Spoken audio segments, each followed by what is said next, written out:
I wish that all of you were as I am.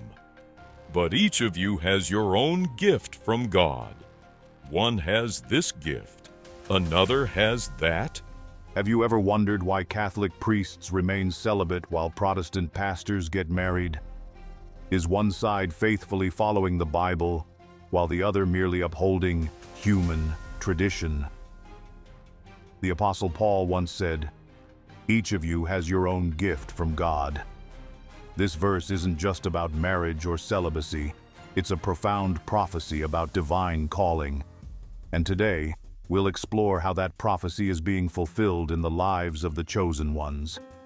In this video, you'll embark on a journey exploring two traditions: priestly celibacy in Catholicism and pastoral marriage in Protestantism. This isn't just a theological debate. It's a revelation of how prophecy is being fulfilled through Scripture.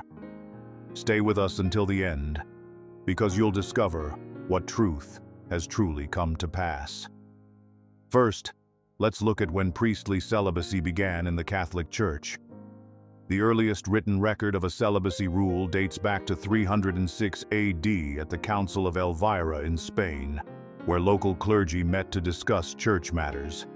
It wasn't until the First and Second Lateran Councils in 1123 and 1139 that celibacy became absolute for Catholic priests. Since then, Latin Catholicism has agreed that priests and bishops must remain unmarried. This law was reaffirmed during the Council of Trent in the 16th century in response to the Reformation. The Catholic Church's reasoning is this: celibacy is one of the greatest acts of self-sacrifice expected of a priest. If a priest had a family, his spiritual duties might conflict with his familial responsibilities. The Vatican believes that unmarried men are more easily devoted to the Church, with more time to serve and fewer distractions. According to Canon Law, celibacy is a special gift from God that allows priests to follow more closely in the footsteps of Jesus. But let's examine whether this is truly a biblical mandate or a man-made doctrine. Looking back at the New Testament, we see that Peter, the lead apostle to whom Jesus gave the keys to the kingdom, was married. This is evident in Matthew 8:14. When Jesus came into Peter's house, he saw Peter's mother-in-law lying in bed with a fever. And in 1 Corinthians 9:4-5, Paul writes that Peter traveled with his wife. Don't we have the right to food and drink? Don't we have the right to take a believing wife along with us, as do the other apostles and the Lord's brothers and Cephas? Even Paul, in 1 Timothy 3:2-12, allows overseers and deacons to be the husband of one wife. This shows that in the early church, many leaders were married. Paul encouraged those who could be like him to live single for the kingdom, but he never mandated it.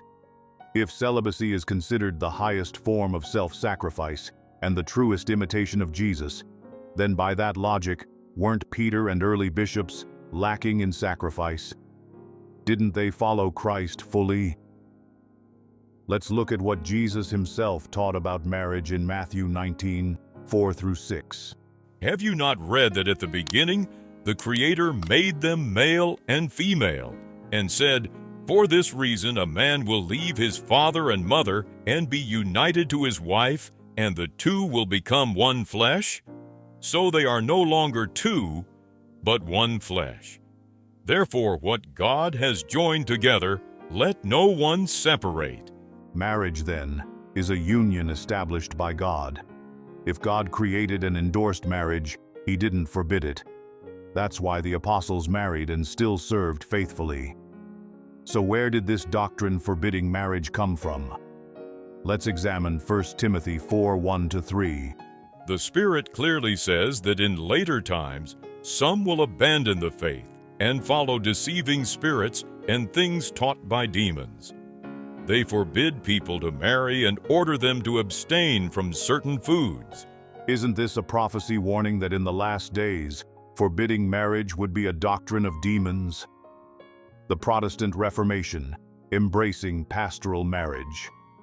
When Martin Luther, originally a Catholic monk, launched the Reformation in the 16th century, he strongly opposed the celibacy rule. He himself married in 1525, proving that a priest leaving celibacy is not a sin. The Augsburg Confession, 1530, criticized mandatory celibacy, citing 1 Timothy 4:3's warning against forbidding marriage. Protestants emphasized that Paul wrote, "A bishop must be the husband of one wife, not must have no wife." Since then, most Protestant denominations allow pastors, elders, and bishops to marry freely. Two views from Scripture. The Catholic view on celibacy. Inspired by the New Testament, Paul wrote that the unmarried can focus on the Lord, and Jesus spoke of those who renounce marriage for the kingdom. Catholics interpret this as priests imitating Christ, free from worldly ties to serve fully church authority. Catholicism holds that sacred tradition and magisterium can mandate celibacy, not as a biblical command, but as a spiritual benefit. Celibacy as a sign. A celibate priest foreshadows heaven, where no one marries or is given in marriage. It becomes a sign of heavenly devotion. No disdain for marriage. The Church values marriage as a sacrament, but sees celibacy as a higher call for the kingdom's sake. The Protestant view on married ministry Scripture is supreme. 1 Timothy 3:2 and Titus 1:6 clearly state church leaders may have one wife. Celibacy bans are unbiblical.